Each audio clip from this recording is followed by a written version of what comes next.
I don't know if you can see those. Bunch of deer. I'm shooting from a remote location. Secret, triple top secret location. But there's a bunch of deer out there.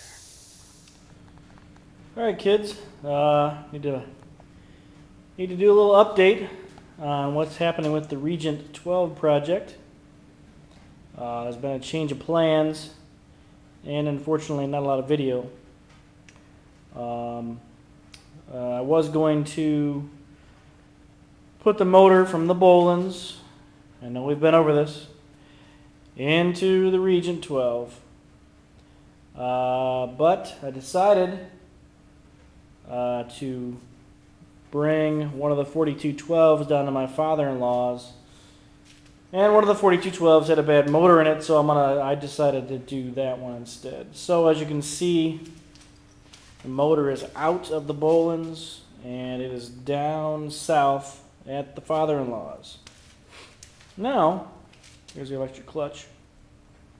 Ran into a few problems. Number one, I forgot to bring the throttle linkage, so that was kind of a problem. But the other problem was the motor mounts on the Bolins are not threaded. And here they are, not threaded all the way through.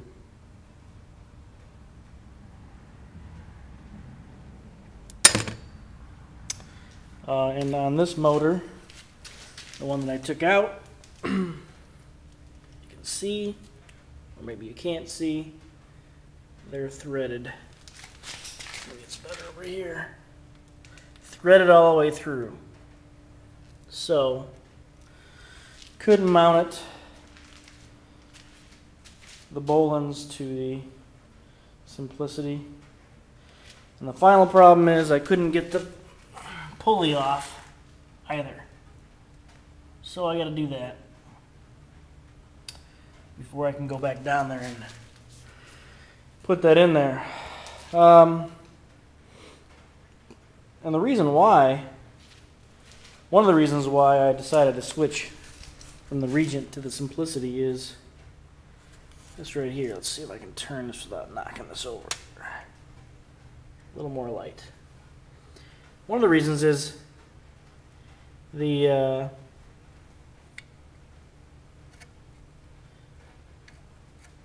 throttle cable on this one goes up and down, or the throttle on a throttle plate goes up and down versus side to side like it does on the Regent 12. So I would have had to reroute the throttle cable from down here up to there, and I didn't have a whole lot of time down at the father-in-law's to mess with that. Plus the tires on this thing is horrible. Actually, I only have one good tire on it, the rest are junk. So this will be a project for another day. So I don't know what's up with the Bolins and why the motor mounts are like they are. This is an 85 motor. And the Simplicity is an 89. I don't know if there's a difference because of the year, or if that's just how things were made for the Bolins versus Simplicity. Because here's the motor out of the 12, and it's also threaded all the way through. So that's that. Had an interesting little deal on the way down, hauling the Simplicity down. Blew a tire on the trailer, and actually I believe it was like tread separation, because the tire never actually lost air, but rubber was flying all over the road. Luckily, I was able to pull off without any damage on any vehicles behind us. One vehicle did pull off, but then she went on after apparently she realized there was no damage. So I had to get a new tire while I was down south. $70 at Walmart for a regular 15-inch car tire. I didn't put trailer tires on. We're talking 125 for a trailer tire, so I didn't mess with that. Tonight, it's Wednesday night. Looks like we're going to get some storms coming in. There's a tornado watch in effect right now till 1 o'clock, so it could be a long night. One other thing I wanted to show you guys. Now, I was gone on vacation, and I came back and hadn't touched this Boland's with the hydro. Here's the hydro pedal right here. I don't know if you guys have seen that. That's kind of interesting. I came back, hadn't started in 2 weeks, and came out, tried to start it last Saturday morning to no avail. Cranked over, did not fire.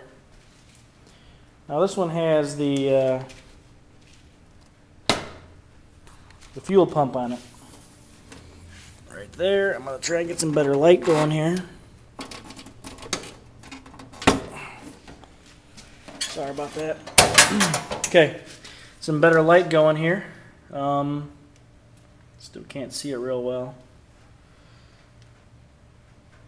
Anyway, there's the pump right here. Anyway, for whatever reason, it did not start. I took the air cleaner off, put some starting fluid in there. It would kind of start, but not really. Tried it a couple different times, and then tonight, again, tried it again. Starting fluid, nothing. I blew out the lines with the little compressed air. More starting fluid, still nothing.